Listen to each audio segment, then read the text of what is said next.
Netflix ने different DVD player manufacturing companies like Sony, Toshiba इनके साथ कोलैबोरेशन, जो भी नया कस्टमर इनके ये डीवीडी प्लेयर्स परचेज करेगा उनको साथ में उस डीवीडी प्लेयर के साथ एक नेटफ्लिक्स का कूपन कोड मिलेगा, जिसके थ्रू वो 10 डीवीडीज को फ्री में रेंट कर सकते हैं। लेकिन यहाँ पे जो इनसे भंड हो गया था वो ये भंड था कि इन्होंने जो कूपन कोड था वो बॉक्स के अंदर नहीं बल्कि बॉक्स के बाहर पेस्ट कर दिया था, जिसकी वजह से कस्टमर्स डीवीडी प्लेयर्स को बिना खरीदे ही जस्ट बाहर से ही कूपन कोड की डिटेल्स को पढ़ के उनको यूज कर फ्री में डीवीडीज को रेंट कर रहे थे, जिसकी वजह से नेटफ्लिक्स ने सैकड़ों डीवीडीज फ्री के अंदर कस्टमर्स को दी। And the worst part was कि इन सारे कस्टमर्स के अंदर से सिर्फ 5% वो कस्टमर्स थे जो कि बाद में नेटफ्लिक्स के रिटर्निंग कस्टमर्स बने। Then all of a sudden American political history के अंदर एक बहुत बड़ा स्कैंडल सामने आया और जिसको कैच करने के लिए नेटफ्लिक्स ने पूरे हाथ पैर मारे, बट दे फेल्ड मिजरेबली। उस वक्त के अमेरिकन प्रेसिडेंट बिल क्लिंटन और व्हाइट हाउस के एक असिस्टेंट मोनिका का लव अफेयर स्कैंडल मंजर यहाँ पे एक्सपोज हो गया था। स्कैंडल को लेकर यूएस कोर्ट्स के अंदर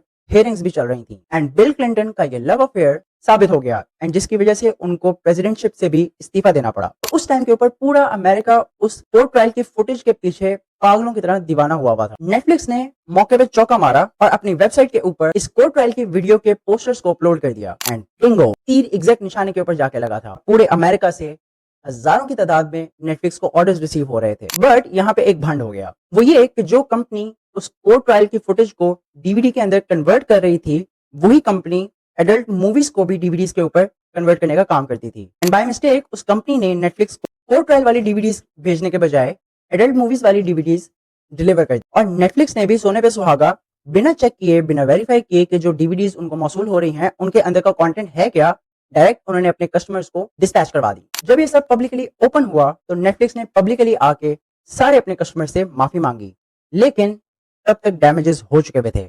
इस प्रमोशन से नेटफ्लिक्स को जितना ज्यादा फायदा होना था उससे कहीं ज्यादा नुकसान हो गया एंड अभी तक नेटफ्लिक्स की रेंटल सर्विसेज के थ्रू $1 की भी कमाई नहीं कर पाया था। ब्लॉकबस्टर कर रहा था। फर्क सिर्फ ये था कि ब्लॉकबस्टर फिजिकली स्टोर्स के ऊपर अपनी सर्विसेज प्रोवाइड करता था और नेटफ्लिक्स इंटरनेट के ऊपर डीवीडीज को रेंट करता था कस्टमर्स को। माँ को ये आइडिया आया कि उन्हें नेटफ्लिक्स के ऊपर एक सब्सक्रिप्शन मॉडल बेस्ड सिस्टम को स्टार्ट कर देना चाहिए, जिसके अंदर कस्टमर एक फिक्स मंथली फी देगा और इन रिटर्न उसको 4 डीवीडीज फ्राहम की जाएंगी, जिससे ये होगा कि कस्टमर के पास एट अ टाइम 4 डीवीडीज रहेंगी और वो पूरे महीने में जब भी चाहे अपनी मनपसंद की वीडियोस और मूवीज और टीवी शोज ऑर्डर करके अपनी जो करंट डीवीडीज हैं उनके साथ एक्सचेंज कर सकता है। और इसका सबसे बड़ा जो कटिंग एज एडवांटेज था जो कस्टमर को मिलेगा वो ये कि उसे फिर कभी भी डीवीडी लेट रिटर्न करने की ना तो कोई फिक्र होगी और ना ही उसको कोई एक्स्ट्रा चार्जेस पे करने पड़ेंगे। फॉर्चुनेटली ये आइडिया कारगर साबित हुआ और पहले ही दिन जितने लोगों ने इस कैंपेन के बारे में सुना उनमें से 90% लोगों ने नेटफ्लिक्स की इस मंथली सब्सक्रिप्शन ऑफर को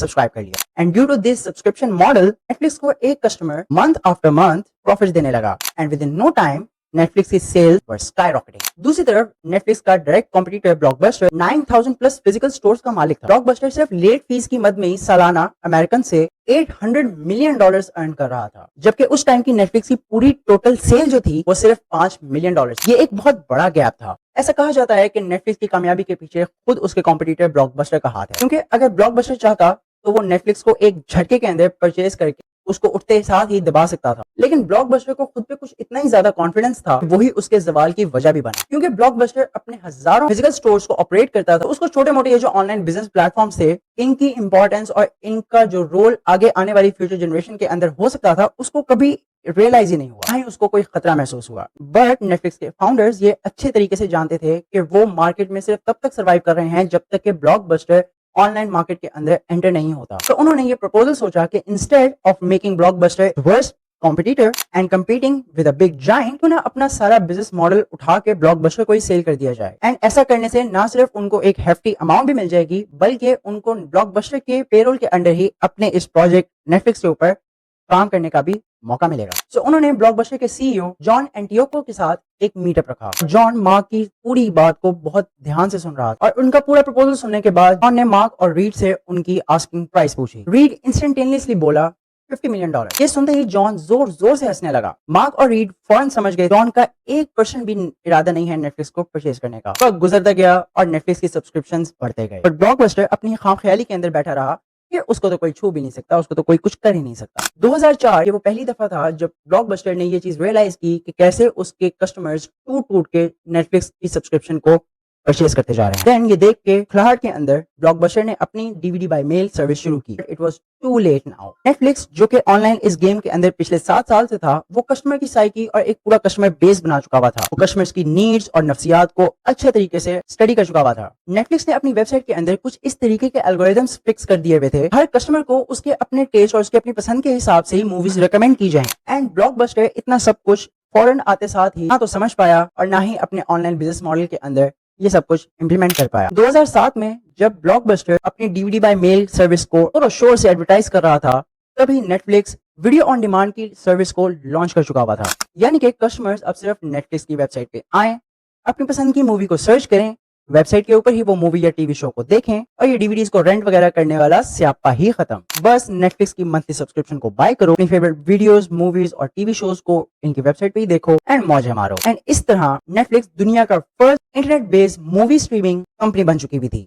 और अब नेटफ्लिक्स ना सिर्फ USA के अंदर बल्कि पूरी दुनिया के अंदर ग्लोबली मकबूल हो रही थी, because DVD by mail service तो सिर्फ ये अपने USA के अंदर ही, इन्होंने ये पूरी की पूरी एंटरटेनमेंट इंडस्ट्री को फिजिकल डोमेन से उठाकर ऑनलाइन किया। पूरी दुनिया के अंदर किसी भी कोने में कोई भी इंसान बैठा हुआ जस्ट एक इंटरनेट और एक इंटरनेट बेस्ड डिवाइस होने की वजह से अब नेटफ्लिक्स को स्ट्रीम कर सकता है। And on the other hand blockbuster अपनी आखिरी सांसें गिन रहा था। अपने बिजनेस को लगातार डिक्लाइन होता देख ब्लॉकबस्टर ने कस्टमर को जो लेट फी चार्जेस थे वो खत्म कर दिए, बट कोई भी तरीका, कोई भी टैक्टिक ब्लॉकबस्टर के काम नहीं आ रहा था। एट लास्ट ब्लॉकबस्टर के बचे कुछ कस्टमर्स भी 2009 के अंदर टूट के नेटफ्लिक्स को सब्सक्राइब करने लगे। एंड 2010 में ब्लॉकबस्टर बैंक्रप्सी के लिए फाइल कर देता है। ब्लॉकबस्टर ने बदलते वक्त और टेक्नोलॉजी के साथ अपने आप को इवॉल्व नहीं किया। एज अ रिजल्ट उनकी $1 बिलियन वर्थ की कंपनी कोड़ियों के भाव खत्म हो गई। जो ब्लॉकबस्टर ने किया वो कोई अनोखी बात नहीं है, बल्कि ये बात रिफ्लेक्ट करती है आपकी और मेरी और हम आम इंसानों की साइकोलॉजी को।